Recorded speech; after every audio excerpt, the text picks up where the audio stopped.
beautiful beach. How many places in the United States can beat that? Probably not very many. So we're fortunate to be here. I want to thank everyone for being here. Secretary Sean Hamilton, our Department of Environmental Protection Secretary, Dr. Wes Brooks, our Chief Resiliency Officer, Senator Nick DeSantis, and Representatives Cheney, Jocks.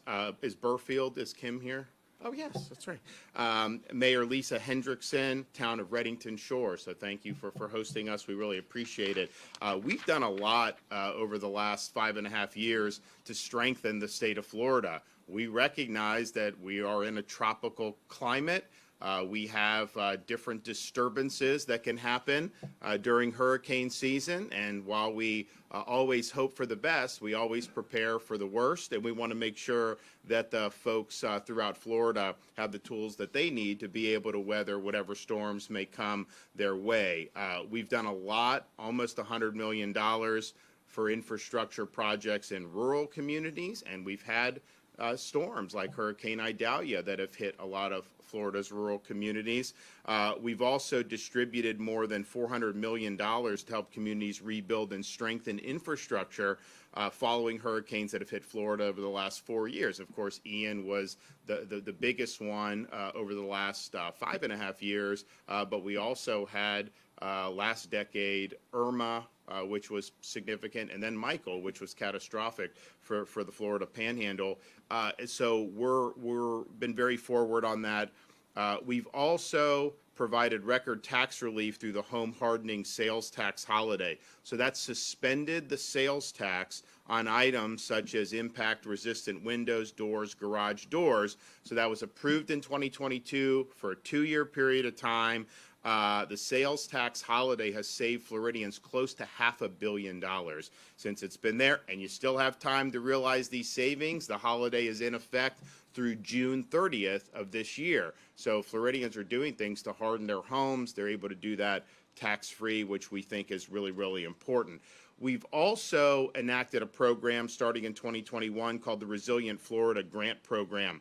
And this is it's a program to distribute grants to local communities to protect shorelines, inland waterways, coastal reefs, protect against impacts of flooding, protect against impacts of the surge that can come when you have these storms. So over 300 grants statewide have been used to develop and update comprehensive assessments of existing needs in all 67 counties.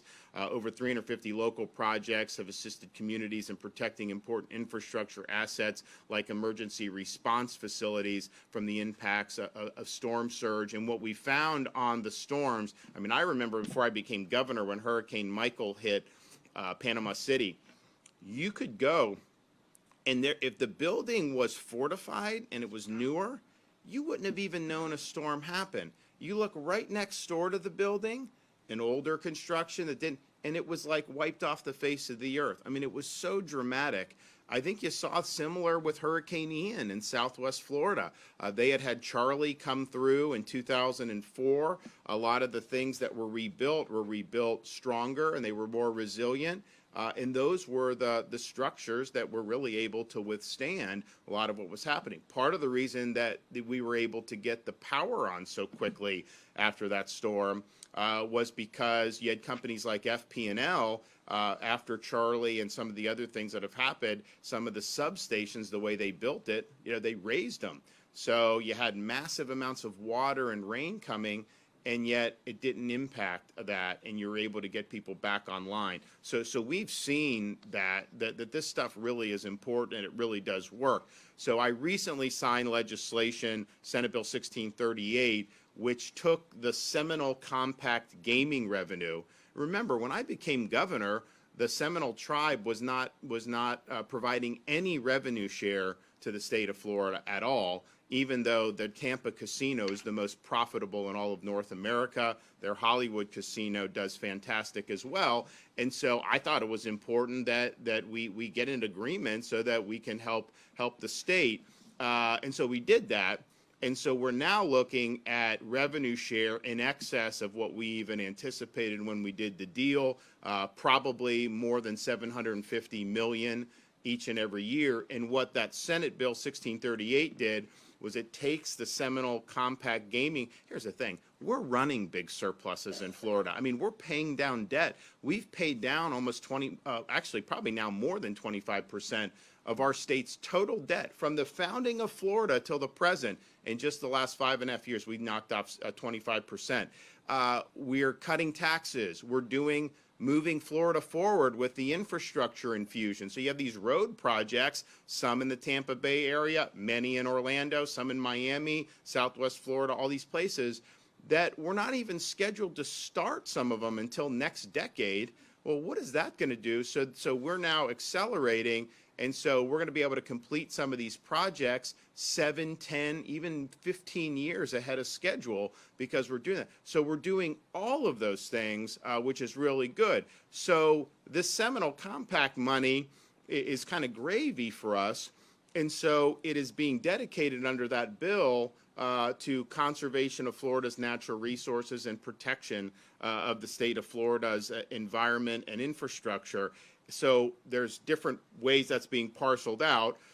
There's going to be $100 million for different water quality, but there is going to be $100 million every year for this resilient Florida and fortifying Florida's infrastructure, which is really, really significant. So that's a minimum. I mean, the legislature can always do more, but that's going to be there every single year. We've also had the Florida Department of Transportation place an emphasis on strengthening infrastructure to withstand the impacts of hurricanes and severe weather. So when you when accounting for projects funded since I took office, Florida Department of Transportation work program has supported over $3.8 billion to reconstruct bridges to better withstand winds and over $1.1 billion to support coastal seaports. And that's significant. I mean, we had to redo bridges in Southwest Florida. We had the Pine Island Bridge was wiped out, and then the Sanibel Causeway was severed in 3 places. Those were not state bridges. Those were local. We assumed the job of rebuilding it, and we were able to, from the time we accepted the Pine Island project, we were able to turn that around and open the bridge in 3 days. And people thought it was going to take 6 months. We did Sanibel Causeway from the time the job was accepted until open for the general public. It was 2 weeks to fix 3 breaks. And that was about 3 weeks from the day of the storm. Again, people thought that was going to be 6 months. So we've been very proactive on this stuff, but you don't want to be in that situation. I mean, if there's things you can do, and so we've invested a lot of resources in that, and we're proud of that. Another thing that we've done to strengthen Florida is nourishment and renourishment of our beaches and the sand dunes, which is very, very important. Sometimes these things can get impacted. There's erosion that happens. The storms cause huge problems. I mean, I remember when Ian hit, people were focusing on the Southwest Florida impacts, and understandably, that thing rode the entire state and left in Daytona Beach as like a Category 1. But then you look at the coast over there in Daytona, and that had been absolutely obliterated with the dunes being wiped out. So we see these problems, and we realize that our coastlines are the first line of defense against the big storms, and we got to ensure that we're supporting the long-term strength to withstand impacts of these storms. So we've awarded $200 million to support beach renourishment projects in the aftermath of Hurricanes Ian and Nicole. Today I'm announcing that as we go through the budget for next fiscal year, I have approved in the budget an additional $50 million to support beach renourishment, bringing our total state investment in these efforts to over $550 million since 2019.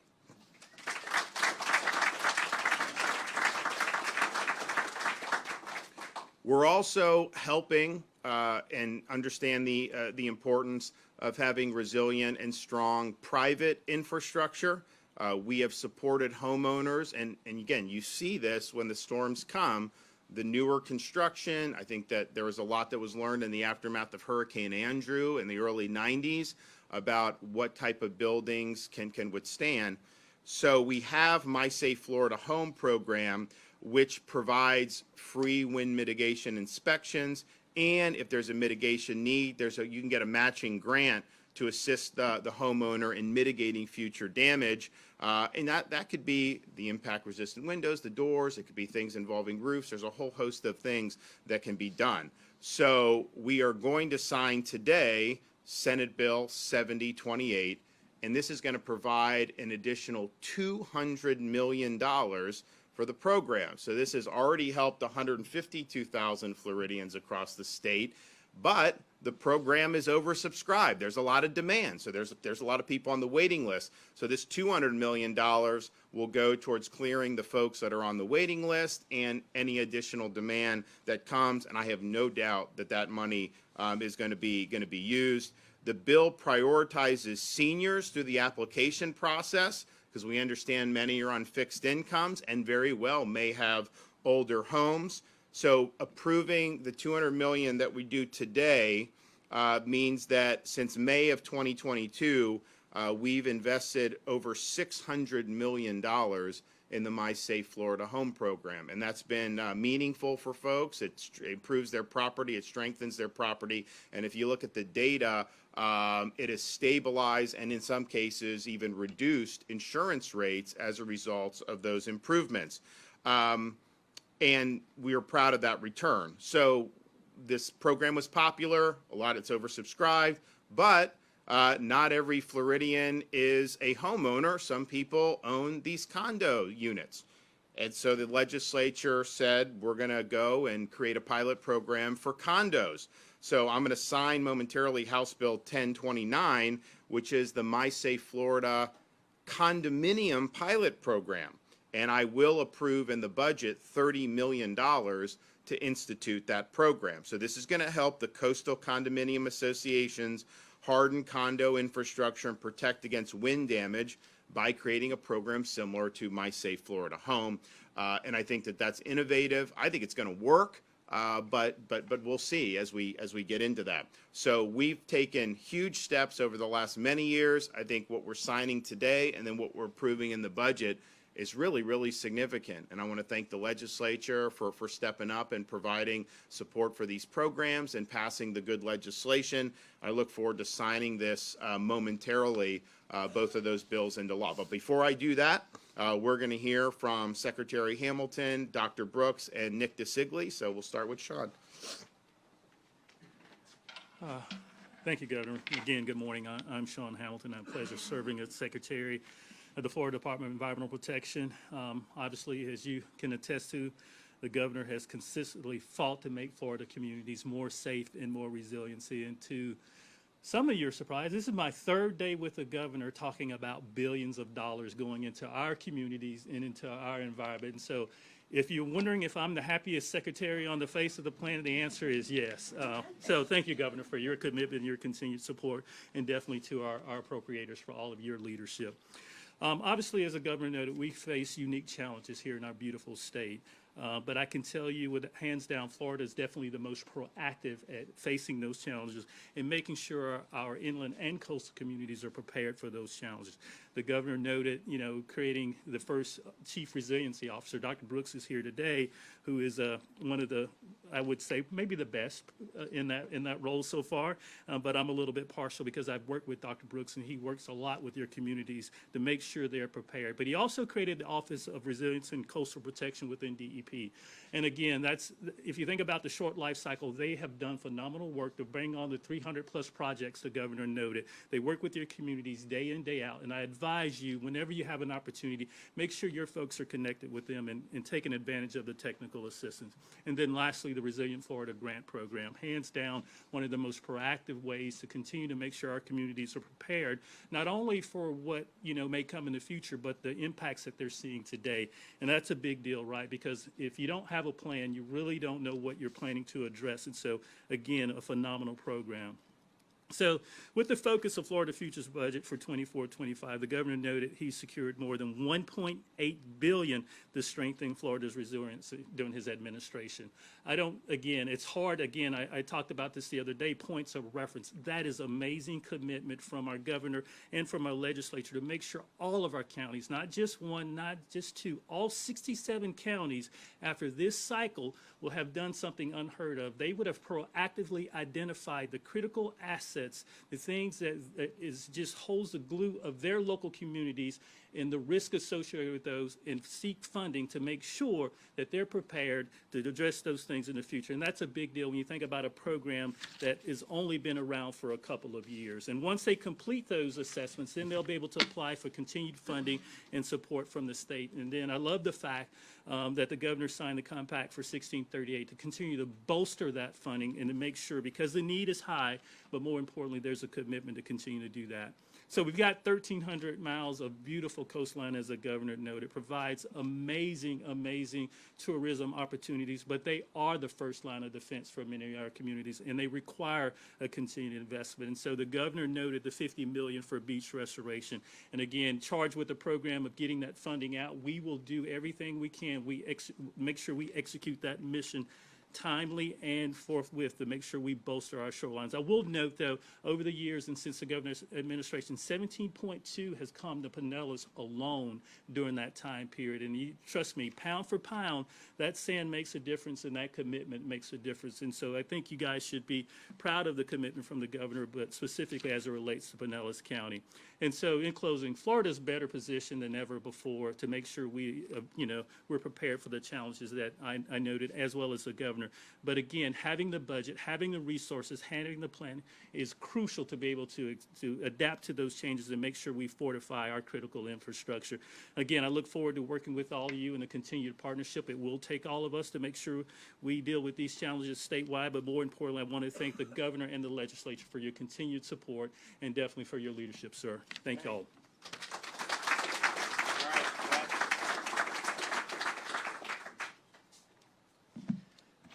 Good morning. I'm Wes Brooks, Florida's Chief Resilience Officer. Thank you, Governor. It's a pleasure to be with you, Secretary Hamilton, esteemed legislators, and our gracious hosts here in Redington Shores.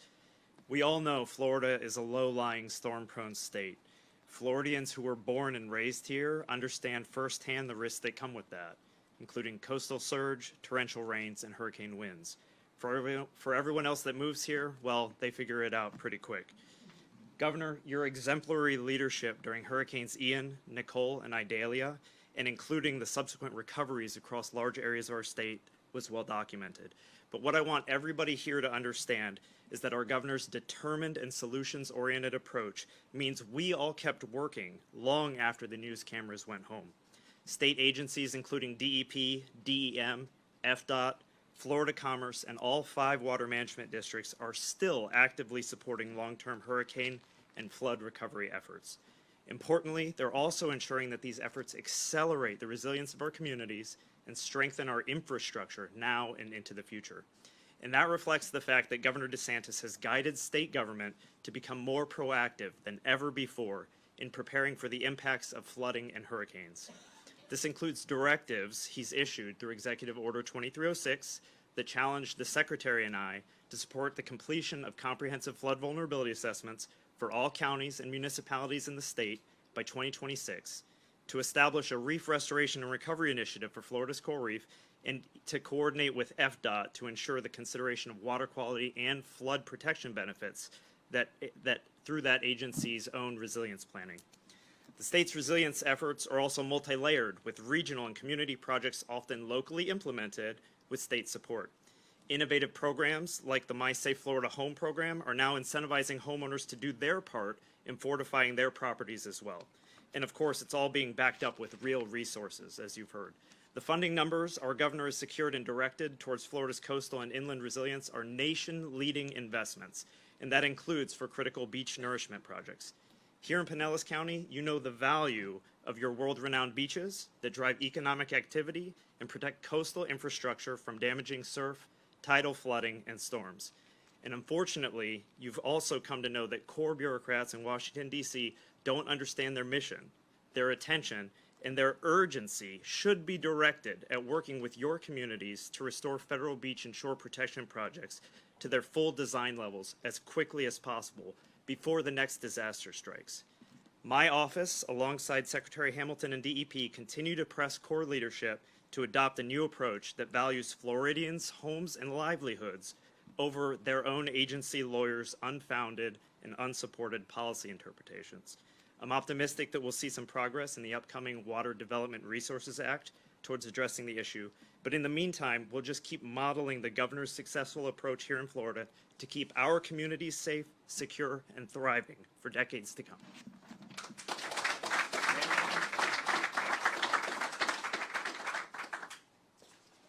Good morning. Nick DeSantis, State Senator, District 18. Governor, welcome back home to Pinellas County. Always good to have you here. I want to thank you for your leadership and your administration when it comes to beach renourishment. It's likely one of the most important issues that our residents here in Pinellas County faces, and it's very troubling and frustrating knowing that it's basically a rulemaking or a group of bureaucrats who are making decisions to make it very difficult for us to protect our shorelines here in Pinellas County. But right now I want to talk about the great program and the bill that the governor is about to sign, and that is revolved around the My Safe Florida Home Condominium Pilot Program. It's well documented that the program currently for single-family homes is incredibly successful. The legislature, along with the support of the governor, have invested hundreds of millions of dollars to make sure that Floridians are making their homes stronger to deal with these unfortunately inevitable storms that all Floridians face here in our great state. And so condominium owners are very unique. A couple of years ago in dealing with the tragedy at Surfside, the legislature made sure that funds that are spent in these condominium associations are done responsibly. We want to make sure that these structures are strong and that they're maintained properly, and that money is well spent in a responsible way so that tragedy does not happen again. And then you throw in the increase in property insurance for condominium owners, and they're getting squeezed on both sides. Throw inflation due to failed economic policies coming out of Washington, and you've got a situation for condominium owners that is very, very challenging and troubling from a financial standpoint. So my partner in the Florida House, Representative Lopez, we got together and said, hey, how can we help condominium owners in our state? Right here in Pinellas County, we have hundreds of condominium associations that hug our coastline. And so we thought, hey, let's get a pilot program.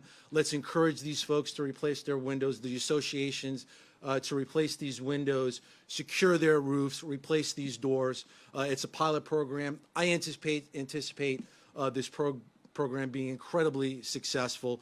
We want to gather some data. We want to make sure that process is going smoothly, and then hopefully in the next coming legislative sessions we can expand that program, because I can guarantee you that need is going to be there. So incredibly honored to sponsor that bill, and incredibly happy that the governor is here in Pinellas County to sign that bill into law. So thank you so much, Governor. Hey, everyone's going to participate.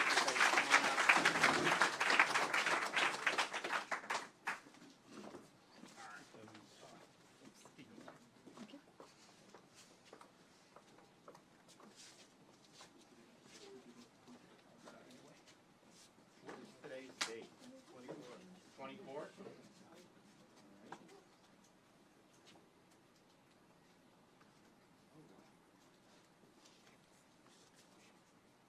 Close down, please. Hold down in front.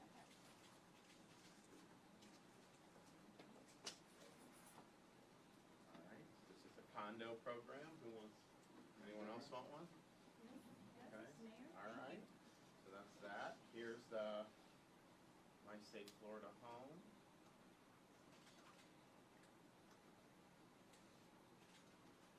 Hold down, sir.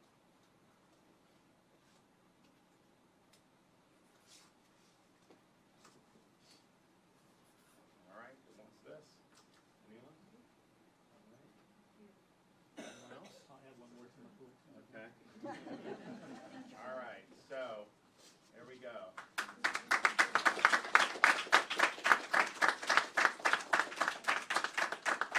Good deal. All right, good job, guys. Thank you.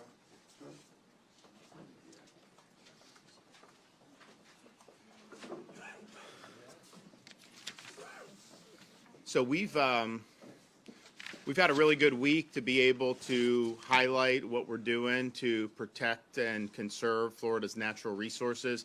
We started on Monday highlighting the record amount of funding we've been able to dedicate to Everglades restoration and to water quality improvements. We did, my first 4 years, $2.5 billion, which is $1 billion more than the previous 4 years, was our promise, and we actually delivered $3.3 billion. So then in these 4 years, starting in January 2023, we said, well, we're going to try to do $3.5 billion, which is like people never thought that was possible. Just the first 2 years now, given that I've approved for the upcoming fiscal year, we've done about $3.1 billion in the current fiscal year and what we'll do next. And so we're going to blow past that $3.5 billion, which is really, really significant. We're very fortunate that our natural resources are so nice. It's a gift, and it drives our economy. It drives our way of life. So we got to be good stewards of that, and we were. And then yesterday, we were in Southwest Florida talking about what we've done to establish and now expand Florida's wildlife corridor, what we're doing to be able to link those pieces so that the wildlife is able to roam freely. Also, what we did to continue and expand our red tide mitigation program, where there's a lot of research. So we established that back in 2019. And there are certain things that have been applied, but there's a lot of things that are going through these trials about, we know red tide's naturally occurring, but what can we do to mitigate the impacts? Because it has an aesthetic impact, it has an economic impact. When it does happen, it only happens effectively on the Gulf Coast of Florida. So we're going through that. We're going to continue that. Now, there's things that can help neutralize some of the algal blooms, but you got to see how that's going to impact the rest of the environment. You don't want to go after red tide and then cause more problems. And so they're going through all that to see what could be done. But I think it's a good use of resources to be able to mitigate. So we did that, and then today what we're doing to strengthen Florida with our resiliency programs, and then with the My Safe Florida home and condo program. So congratulations to everybody that's been involved with that. These are really, really meaningful things to be able to get on the scoreboard. And with that, I'm happy to take some questions. Governor, last week, Andrew Warren, the man you suspended a couple years ago, is Hillsborough County State Attorney, and now he's running for re-election this fall. Want to get your thoughts about that, as well as the woman you helped, you placed him with, Susie Lopez, will you campaign for her next year? Well, my action was based on the constitutional authority I have as governor, and it was appropriate what we did, and it has made Hillsborough County safer as a result. Criminals are held accountable in a much more significant way since Susie Lopez has been the state attorney there in Hillsborough County. That's just a fact. Talk to any of the sheriff's deputies, talk to the sheriff himself about the change that's happened. Recycling criminals and letting them out going easy, that doesn't work. And so, our actions were appropriate. People can do whatever. But I will tell you this, people want to be safe. And Hillsborough County, no one would have thought this was possible even 5 years ago. Hillsborough County, probably by election day, is actually going to have more registered Republicans than Democrats. Can you believe that? No one thought that would be possible. So. Channel 10 here. When we talk about the popularity of the My Safe Florida Home program, when it was re-upped in 2022, every time it's been re-upped with money, it's gone out of the way. People have been signing up within days. Its money's running out. Why is we going through this incremental process when it's so popular? Do you plan on refunding this if this money goes out? Well, in my budget, I think we may have had a little bit more in my budget, Rex. Legislature did $200 million. That is a significant amount of money. I mean, if you look at what we've done just from 22 to now, over $500 million, over $600 million is really significant. And so they have done a lot. We do realize that there's a waiting list, and I think it's good that they re-up the program. If there was nobody signing up for it, then they probably wouldn't have appropriated more money for grants. So there's more help on the way. They're going to be doing this, but we understand it's been popular, and it's been popular because it's been effective. So I'm proud to sign the bill into law, and I know that this massive infusion of $200 million is going to make a big difference. Governor, how concerned are you, given beach renourishment is so expensive, about the continued impact on our state and local budgets to keep renourishing these beaches as Florida's storms seem to get stronger and stronger and more frequent? Well, we've put our money where our mouth is on the state side. I mean, I think we're over 600 million in beach renourishment in the last 5.5 years, another 50 million in the kitty this year. And I think that that's a manageable expense for the state. Look, I'd like to not have to do anything with some, I mean, I wish everything just ran itself, right?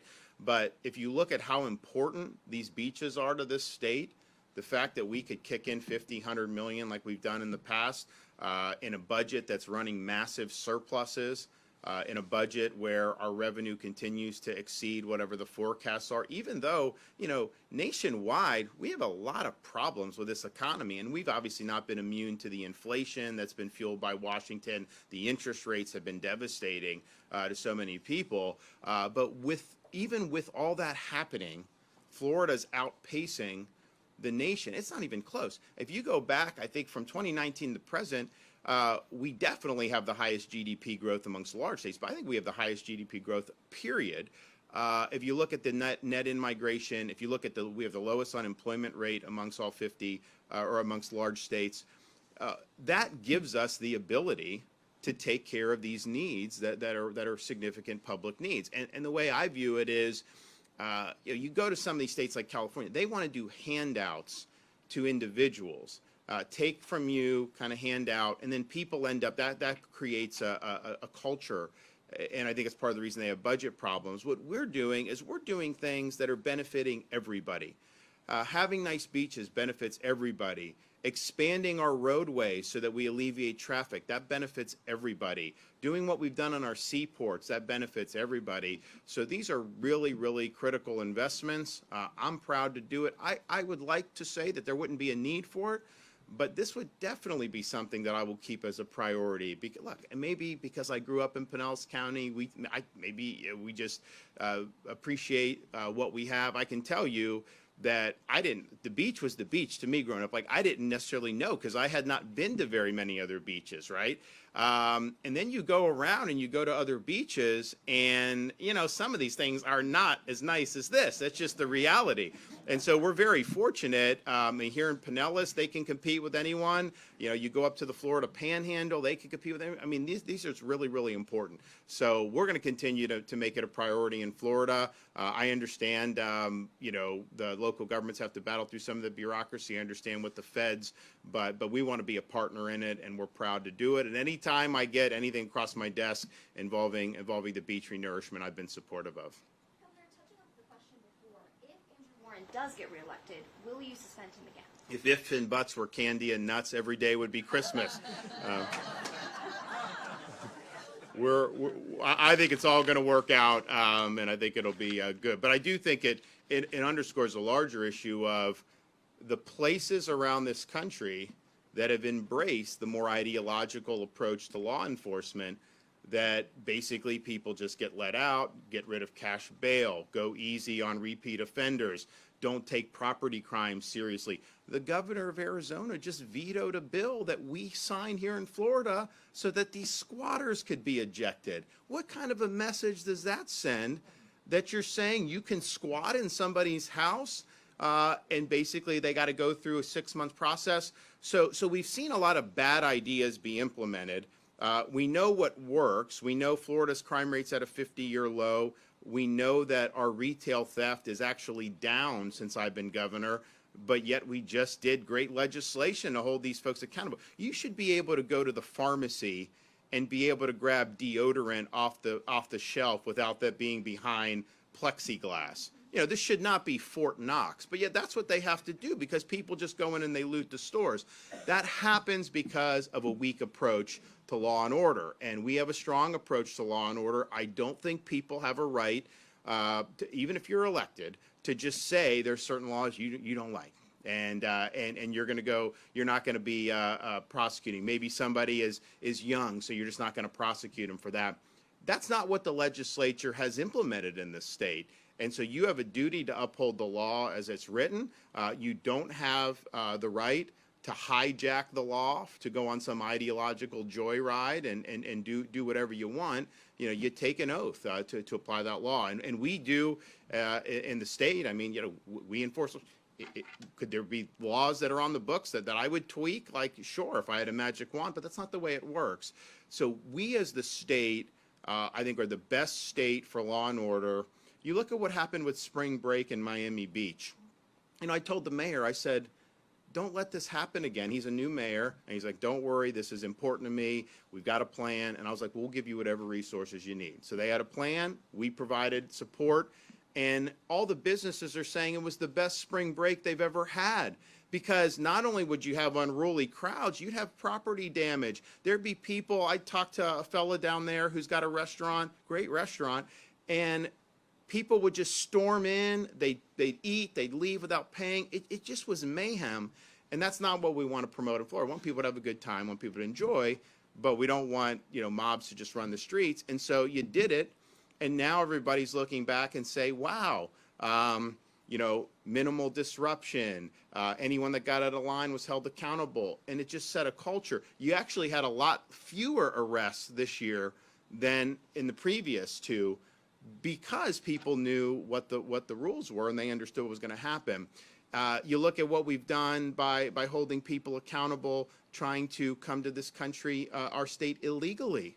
We just interdicted like another 40 Haitians illegally coming, and there were human smugglers on the boat. We stopped them. They're not on the shores of Florida. They got stopped and they got sent back. And so people now, and I think one of the reasons you haven't seen an influx of vessels from Haiti since you've had everything really go, it's always been problematic, but it's gone south even more in the last couple months, is because people know, why would you want to get in some boat, chart for the Florida Keys, knowing you're going to get stopped, turn around, and sent back to where you came from? It's not worth it. It's not worth doing. If that was the attitude for our southern border, we'd be much better off, because people would know, it's probably not a smart idea to pay some coyote $6,000 to get me to the border if all that's going to be happen is I'm going to be sent back anyways. You would see the numbers decline. But what they do, they know if they just get here, they get a free pass going in to this country, and that's wrong. So it's all about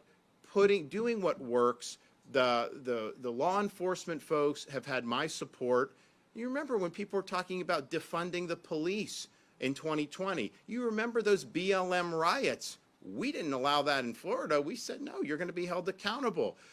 We did not turn our backs on law enforcement like many elected officials did at the time.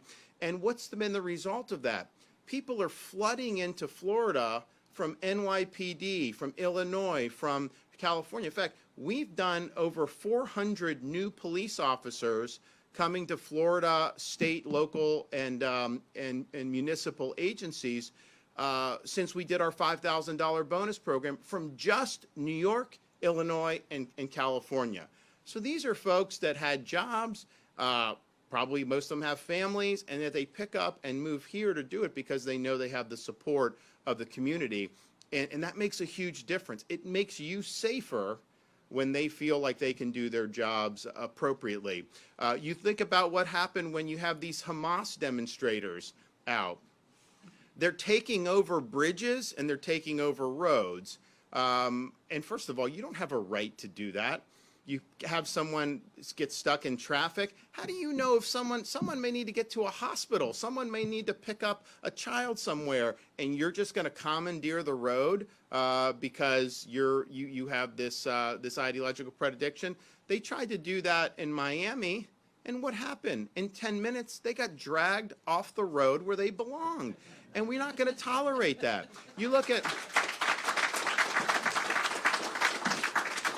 look at these universities.